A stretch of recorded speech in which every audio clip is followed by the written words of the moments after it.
Time. It guides our lives, but remains one of the greatest mysteries of existence. We measure time, try to control it, and even dream of traveling through it. But what is time, really? How do we perceive its passage? Could we ever defy it and travel through it? And what does the paradox of time teach us? Today, we're diving into the concept that shapes the universe and everything we know. Buckle up, because this time travel journey is just beginning. Humanity's relationship with time has evolved alongside our understanding of the world. In ancient times, the rhythms of nature dictated life. The sun's journey across the sky, the phases of the moon, and the changing seasons were humanity's first clocks and calendars. The Egyptians used obelisks to track the sun's shadow, while the Babylonians created lunar calendars to organize agriculture. These early tools connected timekeeping to survival, as understanding seasonal changes meant better harvests and successful migrations. As civilizations advanced, so did the need for precision. In the 14th century, mechanical clocks revolutionized timekeeping. For the first time, hours and minutes could be measured consistently. This innovation changed society. Monasteries used bells to regulate prayer, cities synchronized daily activities, and businesses began to rely on schedules. The Industrial Revolution brought a new obsession with time. Factories operated on strict schedules, and workers punched time cards to track their hours.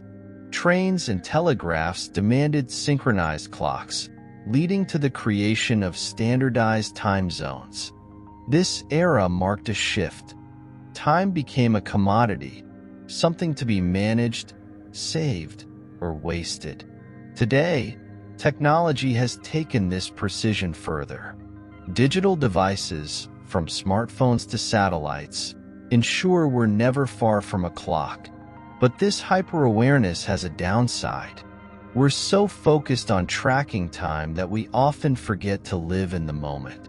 Our ancestors used time as a guide, but we've turned it into a ruler, one that sometimes rules us too tightly. Time is not just a social measure. It's deeply personal. Our perception of time depends on our emotions, focus, and even our age. Despite its universal presence, time feels different for everyone. Consider childhood. For kids, time seems to stretch endlessly. Summers last forever, and the days feel long and full of adventure. This happens because the brain processes new experiences with great detail, creating a dense web of memories. Each moment feels significant because it's fresh and unique. Now think about adulthood. Days seem to blur together, and years feel shorter as we age. Why? Because most adult routines are repetitive, and the brain doesn't record them as vividly. It's not that time speeds up, it's that we notice its passage less. For instance, the first time you travel to a new country, every sight, sound, and smell leaves a lasting impression. But when you visit the same place repeatedly, those memories blend together, making the experience feel shorter. Emotions also play a significant role in shaping our perception of time. When you're happy or excited, time flies by. A fun event feels over in the blink of an eye. In contrast, moments of fear, boredom, or anticipation seem to drag endlessly. This phenomenon occurs because heightened emotional states affect the brain's processing speed. During stressful situations, like an emergency, the brain takes in more information, making time feel slower. Culture also influences how we perceive time. In Western societies, where productivity is emphasized, time is treated as a scarce resource. We rush through our days, constantly checking clocks and calendars. In contrast, Many Eastern and indigenous cultures prioritize mindfulness, valuing the present moment over future goals. These cultural attitudes shape not only how we perceive time, but also how we live our lives. Ultimately, time perception reminds us of its dual nature. While it's a measurable phenomenon, its meaning lies in how we experience it. But looking from a scientific perspective, how can we define time? We know that, at its core, time is the measure of change. In physics, it's the interval between two events, serving as the foundation that allows everything in the universe to move forward, or at least appear to. It's inseparable from space, forming the four-dimensional fabric of space-time that underpins reality. But defining time isn't as straightforward as it seems. For centuries, time was thought to be a constant, unchanging backdrop against which the universe unfolded. Sir Isaac Newton described it as absolute, the same everywhere and for everyone. But in the early 20th century, Albert Einstein shattered this notion with his theory of relativity. Time, Einstein discovered, is not universal. It's relative, flowing differently depending on the observer's speed and proximity to massive objects. Imagine two people, one standing on Earth and another traveling at near light speed in a spaceship. For the traveler, time moves slower compared to the person on Earth, a phenomenon known as time dilation. This isn't just theoretical, it's been observed in experiments. For example, atomic clocks placed on fast-moving airplanes or satellites tick at slightly different rates than those on the ground. Then there's the concept of space-time. Picture the universe as a vast, four-dimensional fabric. Massive objects, like stars and black holes, warp this fabric, bending both space and time around them. This warping explains gravity and influences the flow of time itself. Near a black hole, where gravity is immense, time slows dramatically compared to regions with weaker gravity. But physics only scratches the surface of time's complexity. Philosophers have long debated whether time is a real, physical entity or a construct of human consciousness. Some argue that the past and future are mere illusions, with only the present truly existing.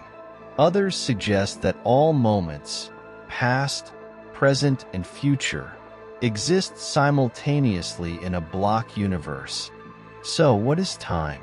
Is it a dimension, a perception, or an illusion? Perhaps it's all three. It's both a physical reality and an abstract idea, an enigma that governs the cosmos while defying complete comprehension. As our relationship with time continues to evolve, it raises a fascinating question.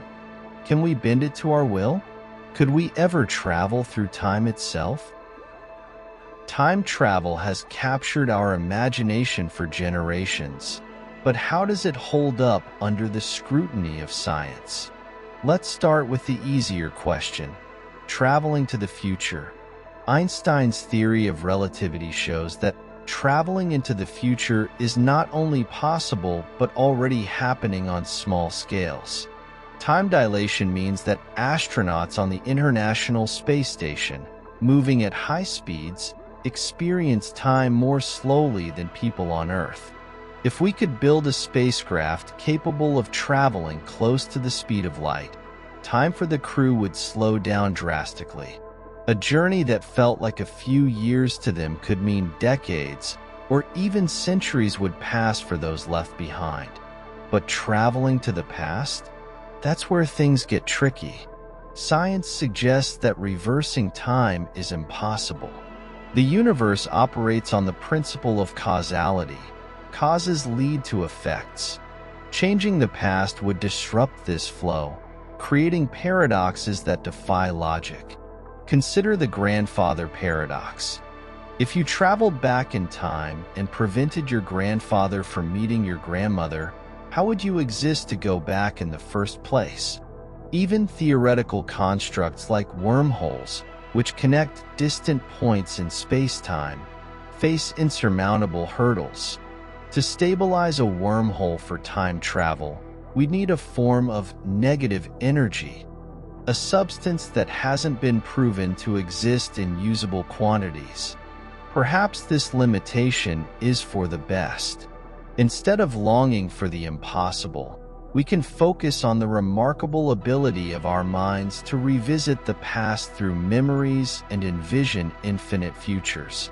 The true wonder of time travel might not lie in machines, but in how we experience time itself. Time is full of contradictions that define our existence. On one hand, it's finite. We each have a limited amount of time in this life. This urgency drives us to chase dreams, form relationships, and seek meaning. On the other hand, time in the universe feels infinite, stretching billions of years in both directions. Another paradox lies in how we live with time.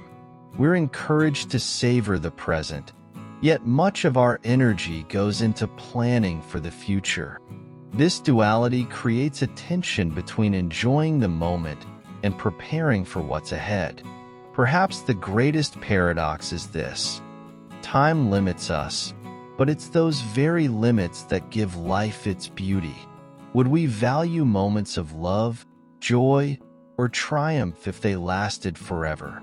It's the fleeting nature of time that makes it precious. The paradox of time isn't a puzzle to solve, but a truth to embrace. It's a reminder that while we can't control time, we can choose how to spend it. Time is a mystery that fascinates and challenges us.